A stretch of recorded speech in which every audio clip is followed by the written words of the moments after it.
है न दंगा, बीजेपी की यही है आस, अन्नपूर्णा योजना लाए, बदल रहा है भारत पल पल। हिंदुस्तान की आन बान और शान विश्व नेता श्री नरेंद्र मोदी जी का अहिल्यानगर में बहुत बहुत स्वागत। महाविजय संकल्प सभा में अहिल्यानगर रहवासियों की तरफ से तहे दिल से स्वागत करते हैं विश्व नेता पंत प्रधान नरेंद्र जी मोदी जी का। सशक्त भारत के एक महान सेवक माननीय पंत प्रधान नरेंद्र मोदी जी के लिए एक बार जोरदार तालियां। और उनके साथ हम सब बोलेंगे अब की बार, अब की बार। मैं सभी मंच पर उपस्थित मान्यवर महानुभावों को विनती करता हूं, सम्माननीय प्रधानमंत्री जी और सर्व मान्यवर, आप अपने शुभ हाथों से छत्रपति शिवाजी महाराज और पुण्यश्लोक अहिल्या देवी होलकर जी की मूर्ति का पूजन करें। अपने शुभ हाथों से पुष्पांजलि अर्पण करें। क्षत्रिय कुलावतास सिंहासनाधीश्वर महाराजाधिराज राजा शिव छत्रपति की।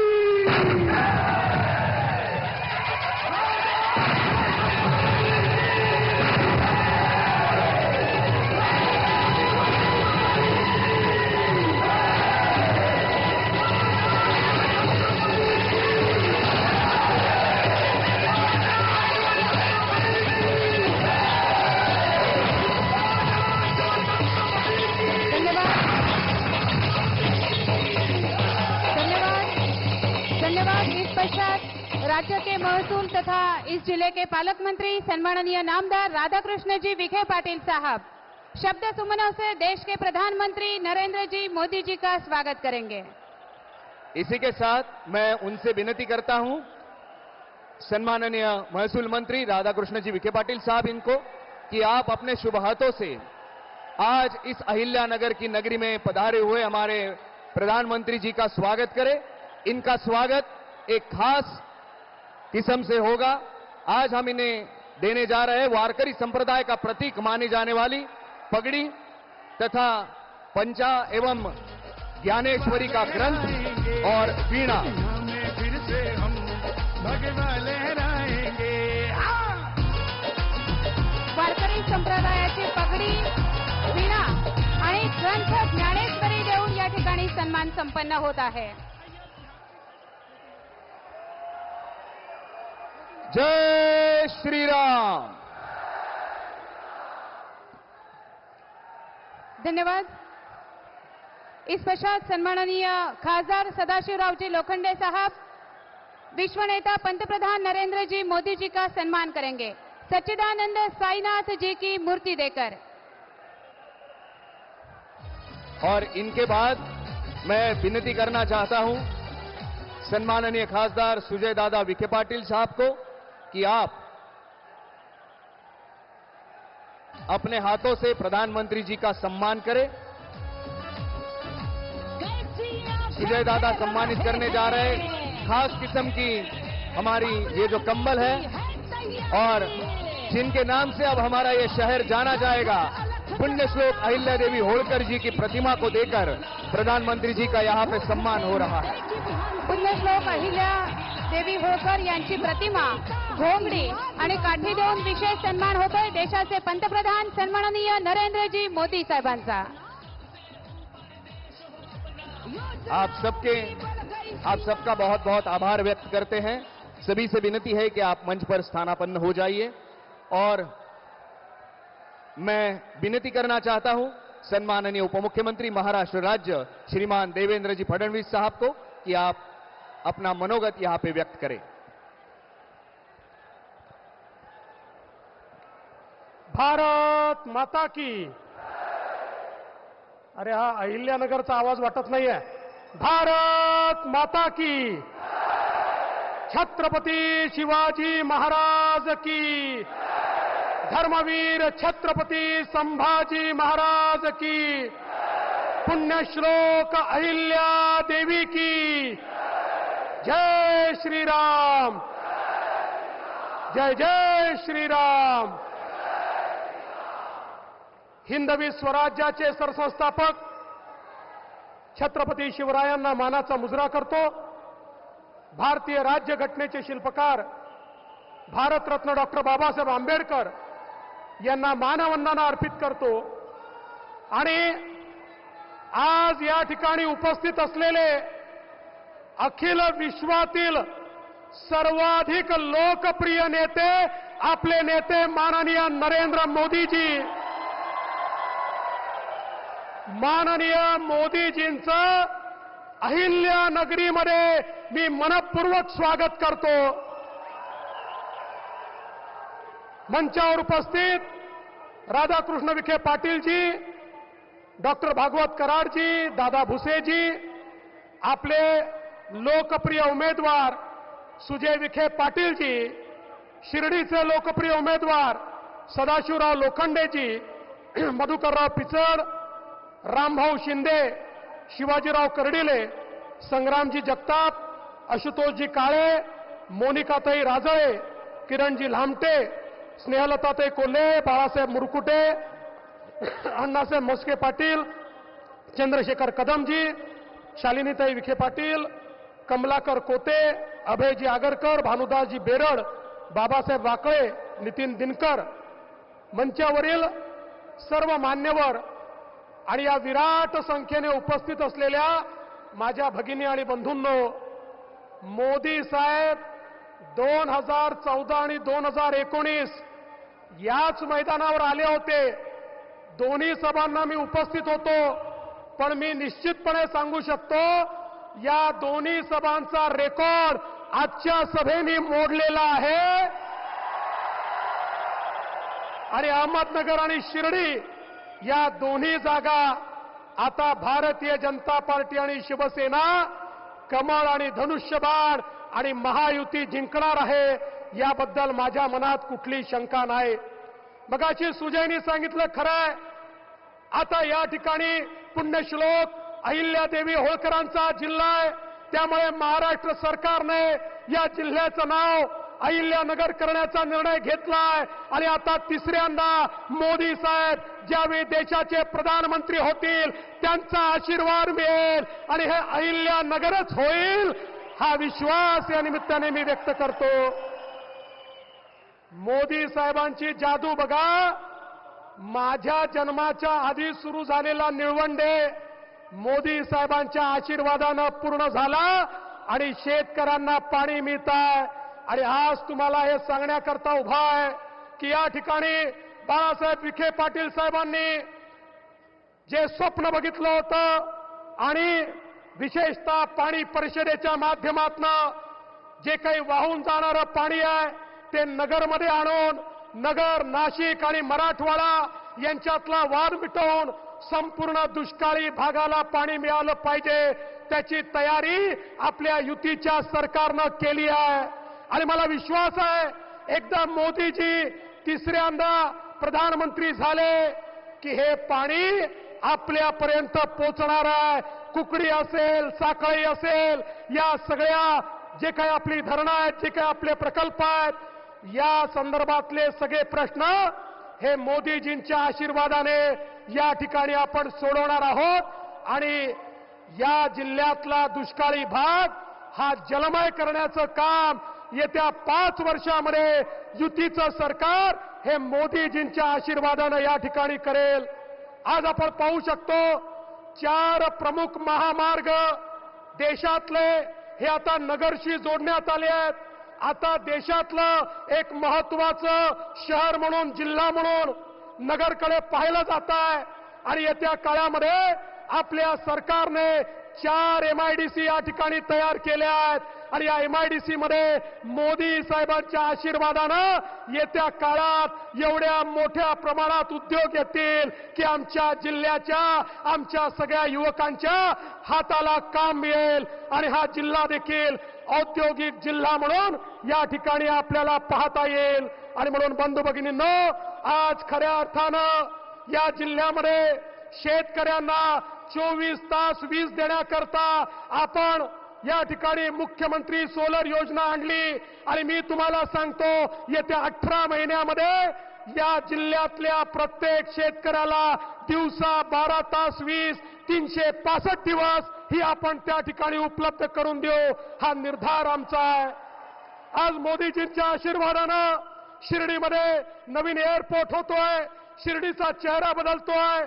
एकीकडे नगरचा चेहरा बदलतोय, शिर्डीचा चेहरा बदलतोय आणि महाराष्ट्रातलं एक आधुनिक शहर, पण त्याच वेळी छत्रपती शिवाजी महाराज आणि राजमाता अहिल्याबाई यांच्या पुनीत इतिहासाने पावन झालेला हा जिल्हा आहे. त्यामुळे या जिल्ह्याच्या विकासाकरता निश्चितपणे आम्ही सगळे प्रयत्न करू. आपल्याला एवढीच विनंती आहे, या नगरमधनं सुजय विखे पाटील यांच्यासारखा तरुण आणि शिर्डीमधनं अनुभवी असलेले आमचे सदाशिव लोखंडे यांना आपण निवडून द्या, एवढीच विनंती करतो आणि माझं बोलणं संपवतो. धन्यवाद.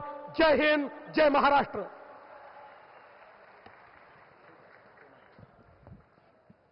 इस पश्चात करतल ध्वनि की आवाज से इस मंच पर स्वागत करते हैं महाविजय संकल्प सभा को संबोधित करेंगे विश्व के लोकप्रिय प्रधानमंत्री नरेंद्र जी मोदी साहब.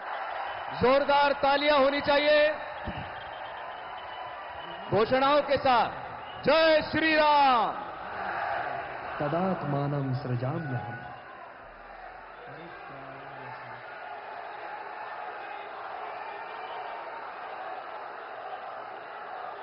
श्रद्धा आणि सबुरीचा मंत्र ज्यांनी दिला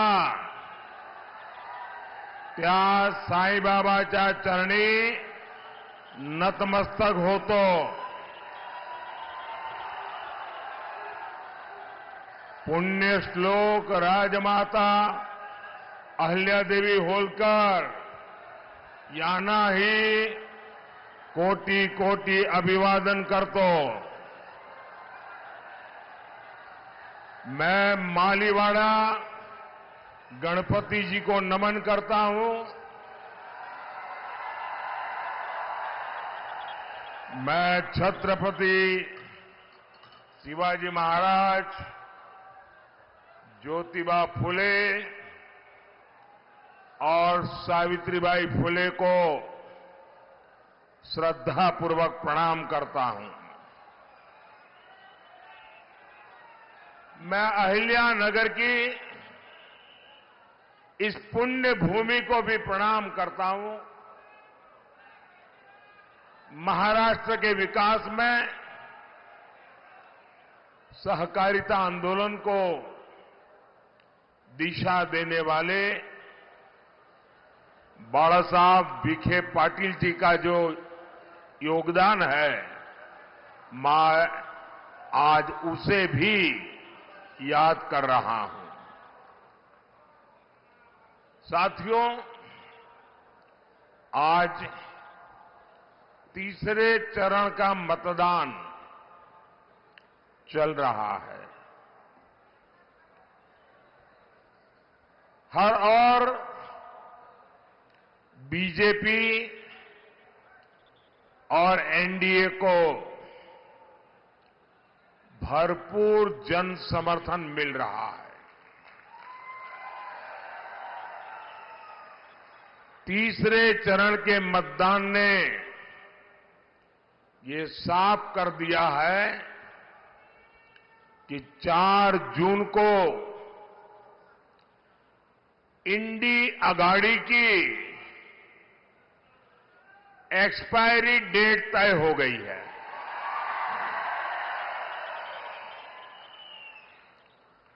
चार जून के बाद इंडी वालों की झंडी उठाने वाला भी कोई नहीं मिलेगा.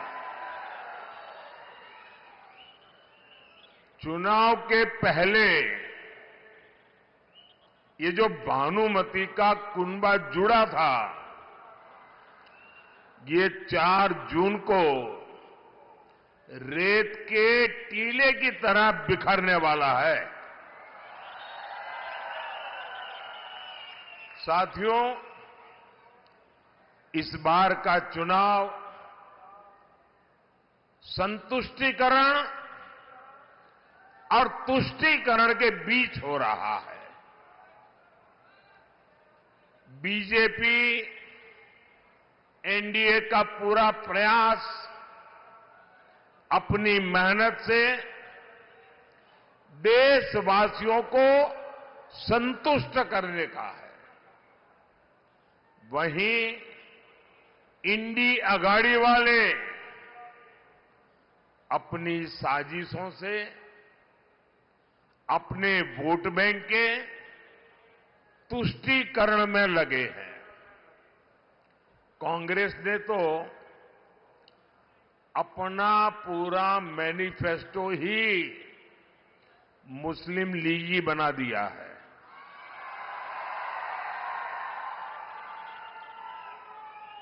आप खुद देखिए, भाजपा एनडीए के क्या मुद्दे हैं। एनडीए का मुद्दा है विकास, एनडीए का मुद्दा है गरीब कल्याण, एनडीए का मुद्दा है राष्ट्रीय सुरक्षा, एनडीए का मुद्दा है देश का स्वाभिमान, देश का सम्मान। आप मुझे बताइए, कांग्रेस क्या इनमें से किसी भी मुद्दे पर बात करने की स्थिति में है क्या? साथियों, गरीब कल्याण पर बात होगी तो कांग्रेस शुतुरमुर्ग की तरह रेत में सिर छिपाकर बैठ जाएगी। उसके पास बोलने के लिए कुछ है ही नहीं। कांग्रेस ने 50 साल गरीबी हटाने के झूठे वायदे किए।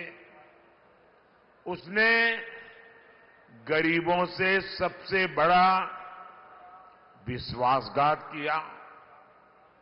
और मोदी गरीब कल्याण पर क्या बोलेगा?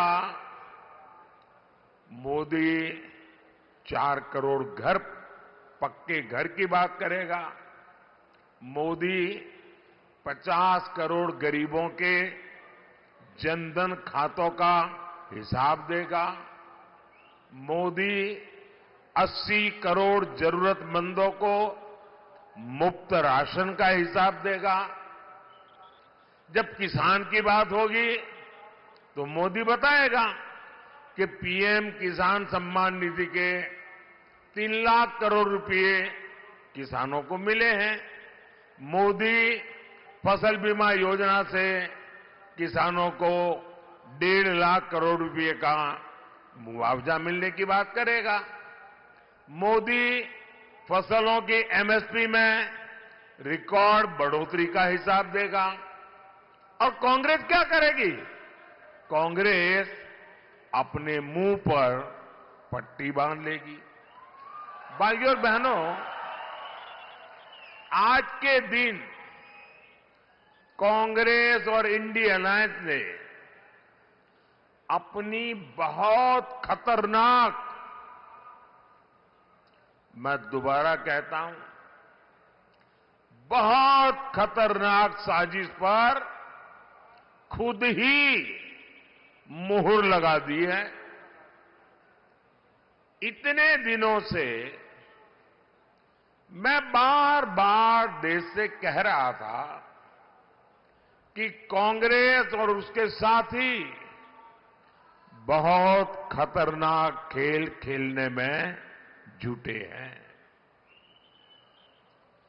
आज इंडी गठबंधन के एक बहुत बड़े चेहरे ने इस खतरनाक साजिश से नकाब उठा लिया है। ये इंडी अलायंस के सबसे बड़े पार्टनर बिहार में अभी अभी जेल से बाहर आए हैं। अदालत ने जिनको सजा दी है, आप जानते हैं ना, जानते हैं ना कौन? हाँ, कौन? कौन? जी वही, चारा घोटाले में जिन्हें अदालत ने दोषी करार दिया, उन्होंने आज मीडिया के सामने साफ साफ कहा है कि इंडी गठबंधन की सरकार आई तो देश में मुसलमानों को आरक्षण देंगे, और सिर्फ आरक्षण देंगे इतना ही नहीं, बल्कि पूरा का पूरा आरक्षण देंगे। और पूरा का मतलब है, अभी पूरा आरक्षण किसके पास है? अभी पूरा आरक्षण एससी के पास है, एसटी के पास है, ओबीसी के पास है, सामान्य वर्ग के गरीबों के पास है। अब ये इंडी अलायंस का कहना है कि ये पूरे का पूरा आरक्षण छीनकर मुसलमानों को दे देंगे।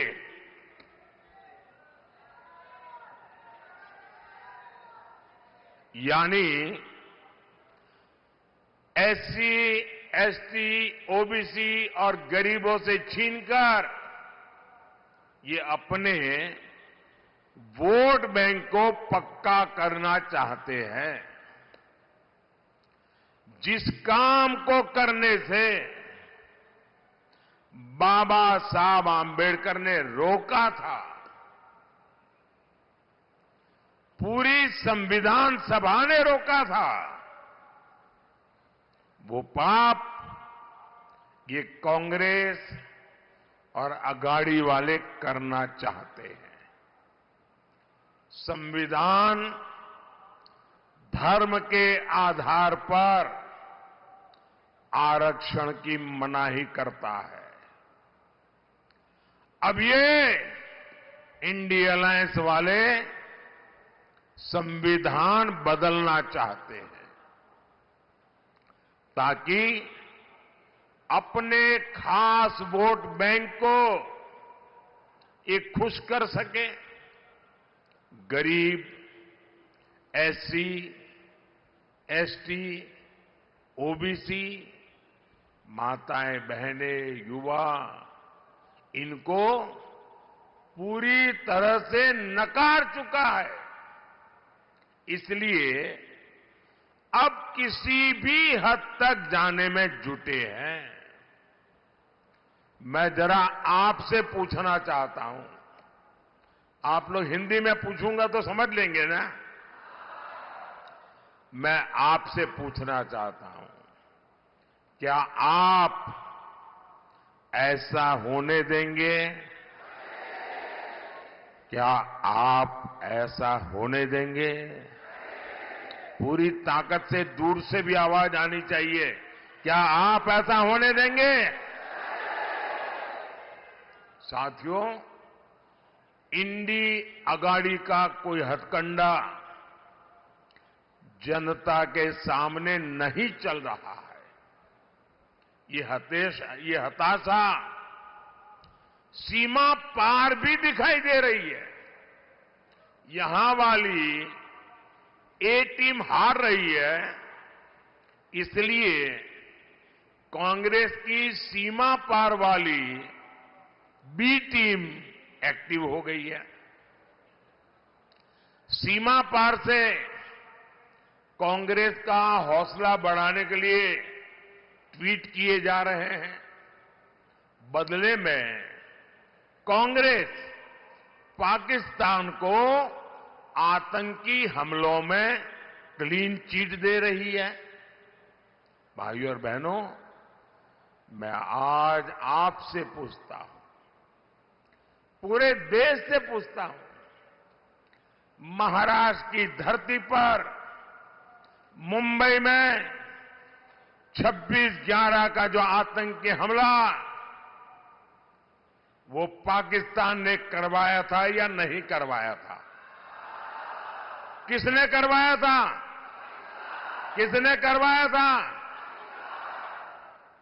हमारे जवानों को किसने शहीद किया था? किसने शहीद किया था? हमारे निर्दोष लोगों की हत्याएं किसने की थी? अब मजा देखिए, आपको ये सच मालूम है,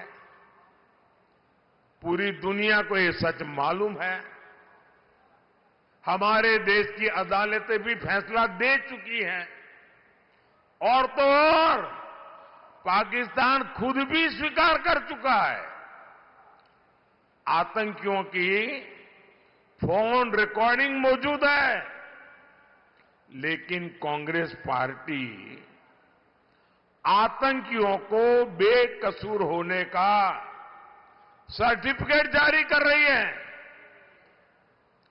साथियों, 26/11 के मुंबई आतंकी हमले को लेकर महाराष्ट्र में कांग्रेस के नेता का बयान तो बहुत खतरनाक है।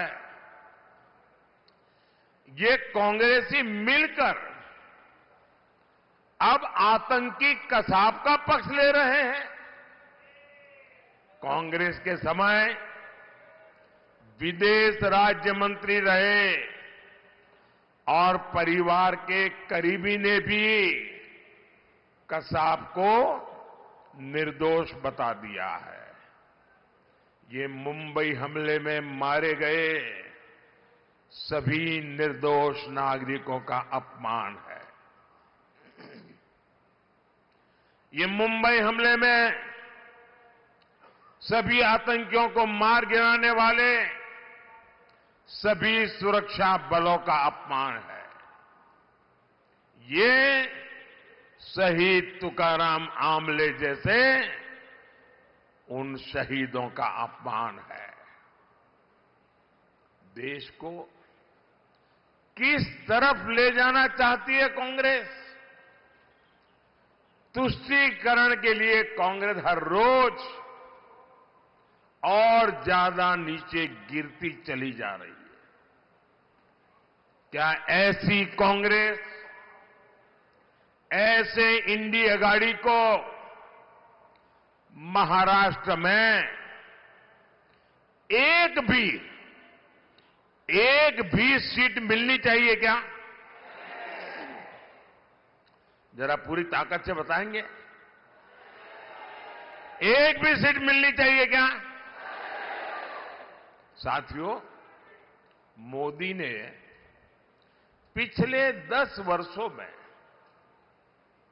सुरक्षा और विकास दोनों की गारंटी दी है। जो समस्याएं कांग्रेस विरासत में छोड़कर गई थी, हमने उनके समाधान दिए हैं। महाराष्ट्र में कांग्रेस ने किसानों को संकट में धकेला, सूखे का संकट गहराता गया। कांग्रेस अपनी लूट में व्यस्त रही। हमने वर्षों से लटके प्रोजेक्ट्स को पूरा करके किसानों की चिंता की। यहां नीलवंडे डैम का काम 1970 में शुरू हुआ था और उस समय डैम की लागत 8 करोड़ थी आज वो बढ़कर के 5,000 करोड़ रुपए पहुंच गई है। ये पाप इन्होंने किया है और ये पैसा आपका है। डैम के नाम पर कांग्रेस नेताओं की जेबें भरती रही, लेकिन किसानों के खेत सूखे रह गए। 2017 में देवेंद्र फडणवीस जी ने इसे गति दी। लेफ्ट कनाल का काम पूरा हो गया है। जल्द ही ये योजना भी पूरी कर ली जाएगी। इससे अहिल्यानगर और नासिक में सैकड़ों गांवों को पानी मिलेगा। हजारों हेक्टेयर भूमि की सिंचाई होगी।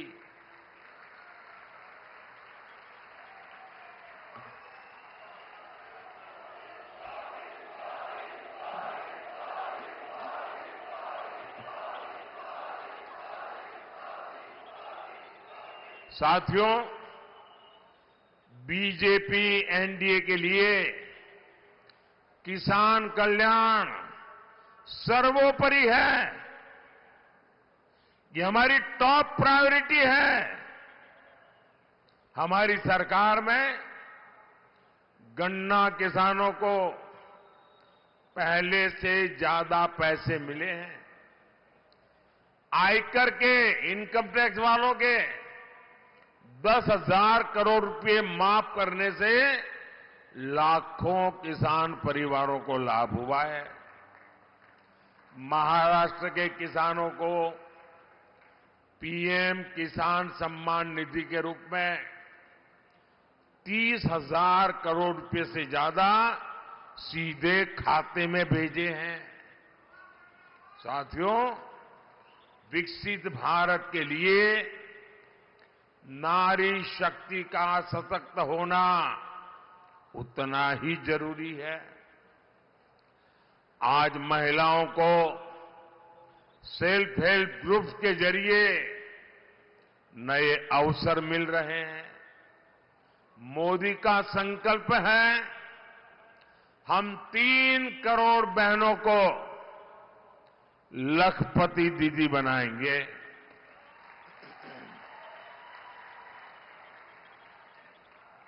हमारी बहनें अब ड्रोन पायलट बनेगी। खेती किसानी में सबसे आगे रहकर काम करेगी। साथियों, आज तेज गति से हो रहे विकास से महाराष्ट्र की तस्वीर बदल रही है। इस क्षेत्र में अहिल्यानगर सोलापुर हाईवे का निर्माण हो रहा है। आउटर रिंग रोड का काम हो, नए नए एक्सप्रेस वे हो, इकोनॉमिक कॉरिडोर हो, रेलवे और एयरपोर्ट का विकास हो, सभी पर हमारा फोकस है। मुंबई शिरडी वंदे भारत ट्रेन के द्वारा साईं भक्तों को सुविधा मिली है। इससे इस क्षेत्र में पर्यटन और रोजगार के अवसर तेजी से बढ़ेंगे। साथियों, 13 मई को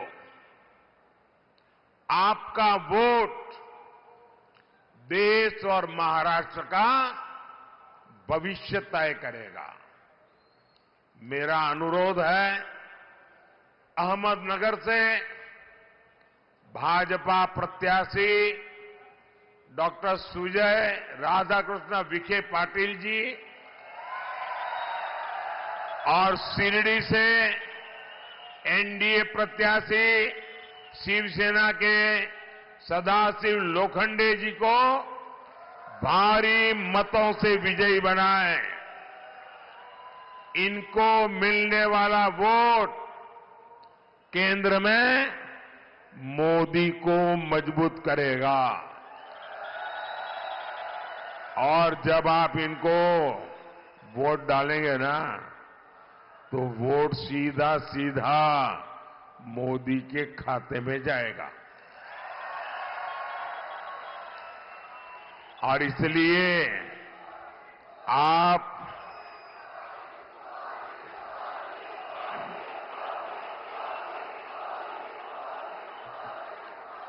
ज्यादा से ज्यादा मतदान कराएंगे, पुराने सारे रिकॉर्ड तोड़ेंगे, पोलिंग बूथ जीतेंगे। देखिए, अगर आपने पोलिंग बूथ जीत लिया ना, तो मैं आसानी से लोकसभा सारी जीत लूंगा। और इसलिए आप मुझे बूथ जिताकर दिखा दीजिए। और मुझे पक्का विश्वास है, इतनी बड़ी विशाल रैली, सारे बूथ जीतने की ताकत है आप में। जीतेंगे ना? पक्का?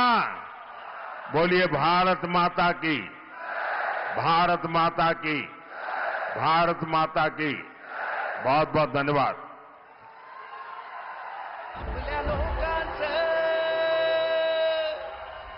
हेलो हेलो हेलो, बहुत बहुत धन्यवाद। मैं दिलीप जी बाल सिंह से विनती करता हूं कि आप आभार प्रदर्शन करें।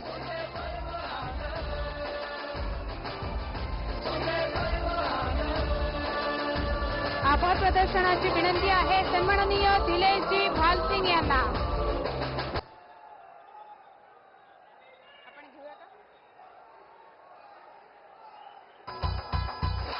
मोदीजींनी दिल्ली जिंकली, महाराष्ट्र हा जिंकूया, राज्याला समृद्ध कराया, कमळ निवडून देऊया।